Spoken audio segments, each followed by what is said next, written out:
7 continents, 1 world. Bringing you the latest in international news from the WRHU studio in Hempstead, New York on 88.7 FM and WRHU.org. This is Around the World in 30 minutes with Eli Finkelson. Hello, everyone, and welcome back to Around the World in 30 Minutes. I'm your host, Eli Finkelson, to keep you updated on the world around you. We begin in Nicaragua, where President Daniel Ortega has denied allegations that his government tortures prisoners. President Ortega said on October 20th that alleged victims were, quote, making up the allegations in order to ruin Nicaragua's global reputation. While a group of prisoners is currently on hunger strike, the allegations come several days after the Organization of American States condemned, quote, persistent human rights violations they say are occurring in Nicaragua, although they did not call out torture specifically. In Europe, an Italian man was arrested in France on October 23rd after being wanted in Germany for 160 sexual assault crimes. The 52-year-old is accused of committing 160 acts of sexual violence against the children of his partners, most against minors and most in Germany, between 2000 and 2014. French police had been searching for the man for weeks after being alerted he had crossed into France on October 7th. He is currently being prepped for extradition back to Germany. In Poland, protests are raging after the government outlawed abortions due to congenital defects found in the fetus. On October 22nd, Poland's top court ruled that it was unconstitutional to provide an abortion on the basis of congenital defects. The court ruling was passed 11-2. Protesters say this is a huge violation of women's rights and marched to the Conservative Party's headquarters. The loophole was frequently used by women to have safe and legal abortions. Poland's Conservative Party said in a statement that it would be passing legislation soon to help the children and mothers affected by the new ruling. Last week, we covered the crisis in Belarus with President Alexander Lukashenko's reign of power. This week, the European Union gave its Human Rights Award to the Belarusian opposition movement and leader.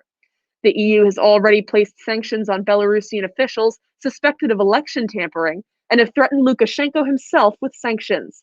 The EU is currently in talks to potentially force a new election in the country under UN supervision. In a huge victory for the LGBTQ+ community, Pope Francis endorsed same-sex marriage this week in a new documentary released October 21st. About halfway through the Rome Film Festival documentary, the Pope says, quote, homosexual people have the right to be in a family. They are children of God. You can't kick someone out of a family nor make their life miserable for this. What we have to have is a civil union law. That way they are legally covered. Religious conservatives have asked for a clarification and explanation on the comment, and Pope Francis is the first pope to ever endorse anything of this kind.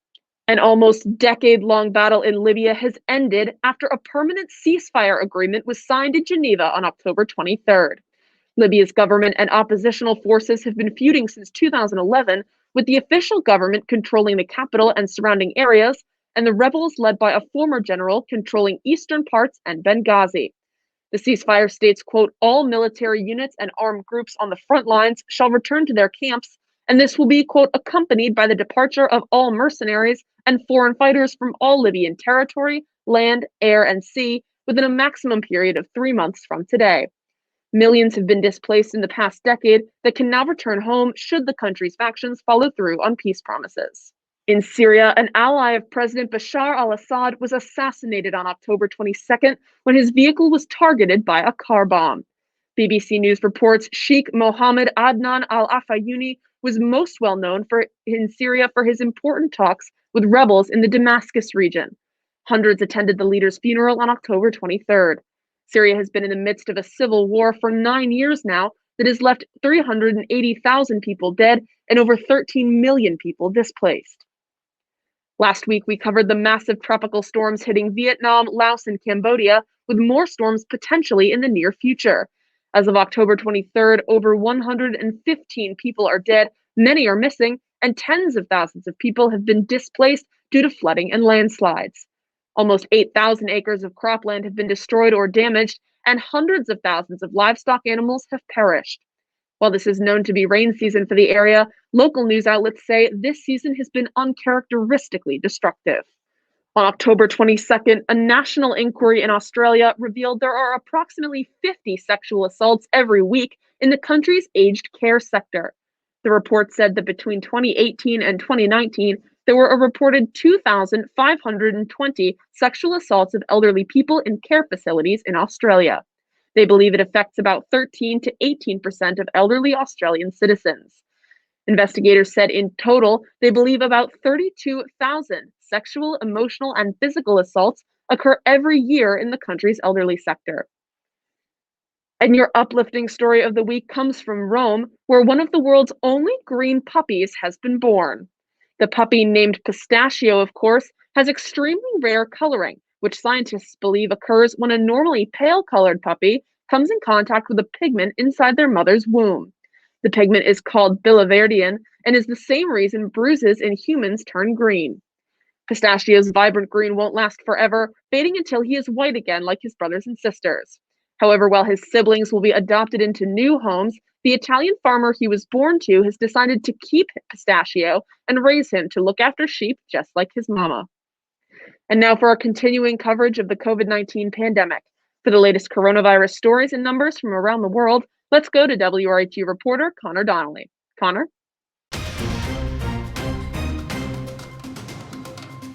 Thank you, Eli. Good evening, everyone. I'm Connor Donnelly with your COVID-19 World Outlook. In Europe, Italy is introducing new security measures to battle a second wave of the virus. Gyms, pools, and theaters will have all been closed, while restaurants and bars will have to close early. Additionally, the majority of schools in the country will switch to online learning. In Belgium, new restrictions are following similar rules to Italy's, with masks now mandated in public spaces. And in France, experts warned that the number of daily COVID cases may be double the official figure of 50,000. Latin America continues to struggle with the virus as Argentina and Colombia surpass 1 million cases, while Chile passed 500,000. Brazil has approved the import of a Chinese-developed vaccine, despite comments from Brazilian President Jair Bolsonaro disapproving of the idea. Up to 6 million doses of the vaccine made by Sinovac will be purchased by Sao Paulo's state health authority. Over in China, the country is once again plans to mass test an entire city after confirming several positive cases. All 4.7 million people in Kashgar in Xinjiang province will be tested in the coming days. Earlier this month, China tested over 9 million people in the city of Qingdao after finding a dozen positive cases. In the Middle East, Iran's supreme leader Ayatollah Khamenei is calling for stricter penalties for those failing to follow restrictions. Iran is currently the worst affected country in the region, with a death toll of over 30,000 and growing infection rates. Algeria's president Abdelmajid Tebboune started a 5-day self-quarantine after one of his staff members tested positive. Algeria has had 50,000 positive cases and just under 2,000 deaths. Down in South Africa, Health Minister Dr. Zweli Mkhize tested positive for the virus as cases rise throughout the country, with Cape Town seeing a 40% increase in new cases. South Africa has had 700,000 positive cases so far and accounts for half of all deaths on the continent. And in Nigeria, warehouses containing food supplies for an anticipated lockdown were ransacked as the country experiences ongoing anti-government protests. For Around the World in 30 Minutes, I'm Connor Donnelly. Back to you, Eli. Thank you, Connor, for that report. For those of you just joining us, you're tuned in to Around the World in 30 Minutes. I'm your host, Eli Finkelson.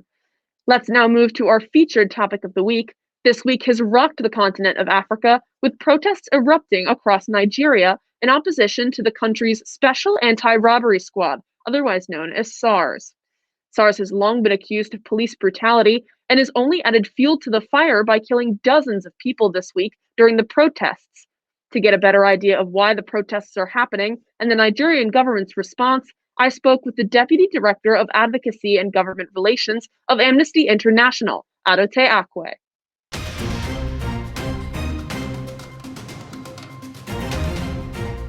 Today, we're going to be talking about the unrest in Nigeria right now, and joining us to discuss this very important global issue is Adotei Akwei, Deputy Director of Advocacy and Government Relations for Amnesty International, US. Deputy Director, thank you so much for being here today. Thank you for having me. Absolutely. So to just start off, I'd like to discuss what your organization does for those that may not know about Amnesty International. So could you just take the time to explain your organization, your those goals, that kind of thing? Sure. Amnesty International is a global human rights movement. It started in 1961 with about 7 million members around the world. Our focus is really on supporting and encouraging respect for fundamental human rights, including the right to freedom of expression, association, assembly, not to be tortured. We fight against extrajudicial executions, but we're also working, obviously, on social and economic rights, for example, making sure that countries have access to COVID vaccines or things like that. And we actually have an office in Nigeria. So we have people on the ground who do research, who do campaigning, and who also try to lobby governments to live up to their obligations to protect rights. Thank you. And now let's discuss what we're really here to talk about right now, which is the unrest happening in Nigeria. First, can you just explain what SARS, the Special Anti-Robbery Squad, and how it is directly impacting the people of Nigeria right now? Sure. Nigeria has had challenges with police brutality going back decades. And I think it's important for people to have a context of this because it is indeed indicative of a larger crisis in terms of the rule of law and the strength of the judicial system to hold people accountable. The police and the military have been a law unto themselves.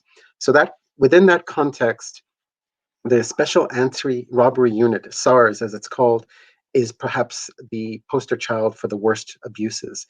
This is a unit that abducts, that arbitrarily detains people, it assaults people, it has been linked to deaths, and so it has a reputation of real fear and intimidation around the country. And efforts to get them to be reined in or get them to be investigated and held accountable have basically met a wall of resistance from successive administrations, including the current one of President Buhari. So about 2 weeks ago, when the SARS protest first erupted, they were as the results, or they were linked to by the announcement that the Buhari administration was going to disband the SARS unit. No explanations given, and unfortunately, no commitment to investigating or answering concerns, or holding people accountable. In other words, they basically said that they were going to disband it and send the members to other police units and move on with business as usual. And this really hit a very, very sore point with the general public that began to do these protests calling for real, genuine change and for accountability for SARS. In other words, it wasn't enough just to disband the unit. Unfortunately, the Buhari administration then allowed the same police to start using force against nonviolent protesters, resulting in the deaths of over 50 people. And in a particular case around the Lekki Bridge and toll gate, where Amnesty was, where they actually were shown to be cutting closed circuit television, cutting off lights, almost in preparation for doing things that they knew they didn't want to be videotaped. And that's why there's so much anger and why it's spreading, because it's a larger issue of policing and justice and accountability. And if you're just tuning in, this is Around the World in 30 Minutes. I'm your host, Eli Finkelson. We're joined right now by the Deputy Director for Advocacy and Government Relations for Amnesty International, US, with Adotei Akwei. My next question for you is just that the Nigerian police have said before that they were going to disband SARS, and they didn't follow through that time. So my question for you is there some reason why people should believe that they're going to disband SARS now when it's been so long and nothing has been done? There's absolutely very little to inspire confidence that this is going to be followed through. The Nigerian government has initiated over 20 commissions of inquiry into abuses by the security forces, both military as well as the police. None of the reports of any of those investigations or commissions of inquiry have ever even been released. So when we're talking about ending SARS and disbanding SARS, you can see that it ranges from actually do it, but do it in a way that's transparent, that involves independent oversight in some way, but that's also accompanied by accountability, because just sending these individuals potentially to other units just means that those practices are going to be spread even further. Do you think that that's actually worse than if we're spreading the practices by, distributing these negative-minded people? I think it's almost as bad as not disbanding it. I think the calls from the protesters, who have been very clear, they're calling not only for effective, credible evidence that it's been disbanded, but that those people are going to be held accountable. And they're also calling for the Buhari administration to allow protests to continue, nonviolent protests, and of course for the people that they've arrested to be released. But the sad news is that last night the president gave a speech where he did not even acknowledge the deaths that had happened as a result of the policing of these nonviolent protests. So it's almost as if you have a kind of a blinkered approach to, well, I'm the rule of law president, and these people need to stop protesting, without even acknowledging that there are genuine concerns here about how policing is being done in Nigeria. And do you think, though, that the worldwide attention and the media coverage that it's getting right now, as opposed to the calls for SARS to disband in the past, it's really getting a lot of attention right now? Do you think that that worldwide call and aid is going to help the protesters in actually being effective, and will sort of force the government of Nigeria to listen? Well, I hope so. I think you're absolutely right in saying that this is a very different context. The pickup and the publicity has been larger than I think any of the previous SARS and police accountability protests in Nigeria.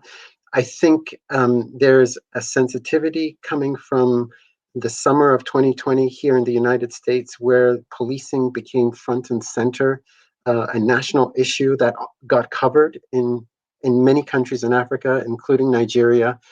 And I think that the fact that this is being led by youth, there are groups that are obviously involved, but the energy and the people who are out there on the streets are youth, really indicates that this is a different kind of protest that the Buhari administration is probably not realizing, and we need to make sure that they realize that these groups are not going to just go away, and we need to make sure that there's not a bloody massacre, even worse than we've had to date. That's my next question for you, actually. Do you think this violence is going to continue? I hope not. I think that yesterday's Buhari's speech yesterday sent the wrong message. I think that the state governors, who are also following the federal government's, we are the law, it's either our way or it's the highway type approach, is very, very concerning. I think that every time any of our colleagues in Nigeria or these youth in Nigeria go out on the streets, they're not risking being arrested or being beaten, they're risking being killed. And until you actually prosecute and hold people accountable, there's no reason for the Nigerian police to change tactics. And that's why this is so urgent. Once again, if you're just tuning in, you're listening to Around the World in 30 Minutes. I'm your host, Eli Finkelson. We're joined right now by Deputy Director for Advocacy and Government Relations for Amnesty International, Adotei Akwei. Deputy Director Akwei, my next question for you actually has to do with the message that President Buhari is sending. Do you think that the use of deadly force and this sanction of deadly force that he's ultimately sending when he's, does not address the protests that are going on, he's almost sanctioning the violence that's occurring? Do you think that that's helping his support? Do you think that's helping his government, his reign over the country, or do you think it's hurting it? I strongly think that it's hurting it. I think that the president and his closest advisors are are stuck in a mode of governance that is outdated and dangerous. I think that there is a culture of impunity that has reinforced a lack of introspection or even review of how they operate. In other words, the use of force is justified whenever we think it's justified, and we move on because we're the police and we're the government and we're above the law.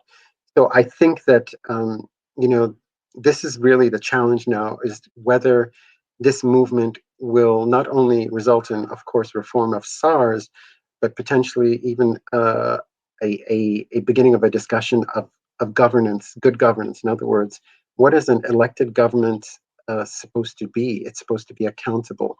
And this is the challenge of Nigeria's Fourth Republic, whether this can actually be inculcated into the country's DNA. And you mentioned the state governors and their responsibility and role in this. What do you think their responsibility is to their people? They have the same obligation as the federal as President Buhari. They seem to think that the rule of law is equates with use of force, indiscriminate use of force, and impunity. There's a strange kind of twisted sense that governance and leadership mean no questions and no accountability. And certainly within that, there's also a deprioritization of individual dignity. There's almost a kind of a disregard of these youth, because what could they possibly bring that is of value? They, in other words, they're just making noise. They're disrupting traffic. They're disrupting business, and they're threatening the hierarchy. So I think the state governors have the ability to an obligation to basically say, you know what, we're not going to police these protests like the federal government is suggesting or supporting. We're going to basically allow nonviolent protest, and we're also going to call for accountability. That kind of leadership is what we desperately need from the state governors, because the federal and President Buhari seem to basically be cemented into their positions. And it's interesting, most of the terminology that you use is something that we've heard a lot in the United States, especially recently with the protests that we've had going on, as you mentioned, all summer. Do you think there's a parallel that can be drawn between the protests we're seeing in the United States right now and the protests that we're seeing in Nigeria? Absolutely. I think the culture of policing, the methodology of policing, the lack of adherence to standards that have been developed to help policing globally, especially around the use of lethal force. Those are all similar challenges. People may think, well, no, this is absolutely different because there is quote unquote a racial component here in the United States. But the power dynamic and unfortunately the impact on individuals is absolutely the same. People are getting arrested arbitrarily, they're getting mistreated, and unfortunately, all too often getting killed. And there is no effective accountability. So, we have, as an organization, have worked on policing in many different countries for decades, and have, seen the responses from governments where they've listened and they've initiated investigations, but more often than not, where they have said, this is a fabrication. It's not accurate, or the numbers are being exaggerated, or human rights groups domestically as well as internationally have an agenda. And I think when things started to really come up, sort of erupt in the United States, it caught people by surprise. But those kinds of challenges have existed in the United States also for decades, longer than that, actually. So I think what we're seeing here is that the response to what's going on in Nigeria is engaging more people here in the United States, and I think that that's also going to be a major difference. So you believe that the issue itself is actually the concept of policing? Well, I think that it's policing, but policing itself is linked to governance, and that is indeed linked to rethinking how people rights and individual dignity are perceived by those in power. So, we have tried to get security sector reform, for example, because the Nigerian military have also been involved in policing exercises and have been linked to abuses. We've tried to get, the spotlight shone on the court systems and their ability, and no one is even talking about the penal system in Nigeria. But as you can see, it's the rule of law and the whole justice system, but that is integrally linked to governance and how the Nigerian presidency and legislature perceive their obligations. So I definitely don't want people to think that this is only about policing, but it's starting there because that's the tangible intersection where people are feeling the worst of bad governance. If you're just tuning in right now on Around the World in 30 Minutes on WRHU, we're discussing the unrest happening in Nigeria right now with the Deputy Director for Advocacy and Government Relations of Amnesty International, Adotei Akwei. Deputy Director, one of my last questions for you is just that Nigeria is one of the world's largest oil producers. Do you believe that this civil unrest that's going on and the turmoil that we're seeing is going to have an impact on that global production line and globalization? Well, right now, Nigeria has very uneasy um, an uneasy context in the oil producing region of the Niger Delta. And that goes back to ethnic minority groups that have had their land destroyed environmentally, but have also been victims of policing and police brutality going back since oil production began there. That kind of unrest has, of course, disrupted Nigeria's production of oil, particularly in the late 90s, when the country was led by Sani Abacha, and there were sanctions on Nigeria. These protests right now, I think, have not yet targeted anything because they're basically non-violent protests in the major cities and not necessarily in the Delta. But it's possible that that kind of unrest could happen and spread. But I think literally the focus right now is what is going to happen in terms of normal businesses, everyday life in these cities going forward. So I think that probably is not at the top of everybody's area of concern. Although, as I said, that the Niger Delta remains a very volatile situation itself. But that brings me to my next question, which is how is everyday life being impacted for Nigerians, whether they're in the protests or not in the protests? Well, when we woke up earlier this week to the news that Lagos had been shut down, it was dumbfounding because Lagos is like a New York City on steroids. It's just bustling with over 20 million. I don't even know what the population is, but it's a mega city, and it is a mega city that has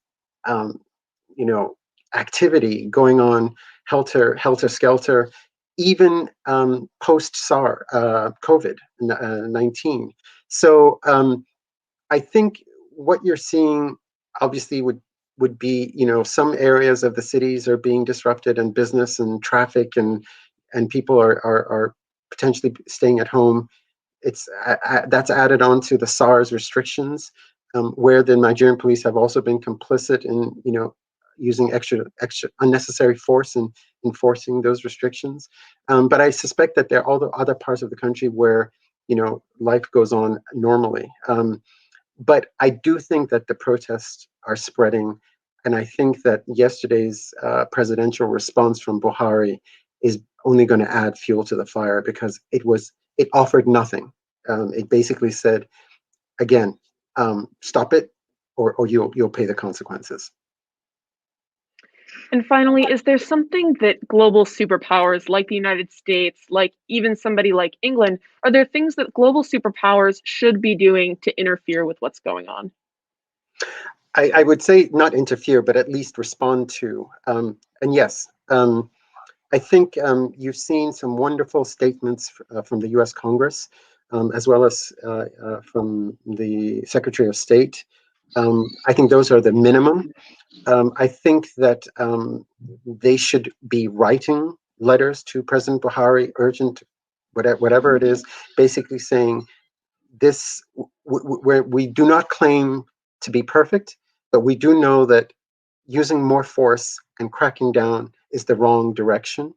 I think that there's also going to be increasing pressure for these countries to look at their security assistance to Nigeria. Are they indeed providing any of the weapons that are being used in these protest crackdowns? In which case, they will have been complicit in the commission of those murders and those deaths, and they've committed human rights violations, which their public clearly did not sign up for. I think there's also going to be some need to have a discussion about reform and rebuilding justice, and supporting civil society groups in Nigeria, which many of these governments provide and can provide support for. That would be, I think, a very powerful and necessary next phase for Nigeria's allies and donor communities to do. Is there anything else that you think is important to add when we're discussing the topic of what's going on in Nigeria? I think if any of your listeners are sufficiently upset about this, they should visit www.amnestyusa.org and find out more, download some of our resources. There's a Amnesty petition on SARS that almost presciently was set up a couple of weeks ago and is now going to be incredibly important. But you also need to encourage your members of Congress to speak up and not be silent. Yes, we're very close to an election, but unfortunately, the worst of the world doesn't stop, and we need the U.S. to be the positive actor that we need it to be. Well, thank you so much, Deputy Director of Advocacy and Government Relations for Amnesty International, Adotei Akwei. Thank you so much for being here today. I really appreciate you taking the time. Thank you very much, Ellie. It was great. Absolutely. Thank you to Adotei Akwei, Deputy Director for Advocacy and Government Relations for Amnesty International, for that expertise. That will do it for this week's edition of Around the World in 30 Minutes. Special thank you to reporter Connor Donnelly and producer Cassidy Slamman. I'm Eli Finkelson. Keep an eye out, America. There's more around the world than you might think.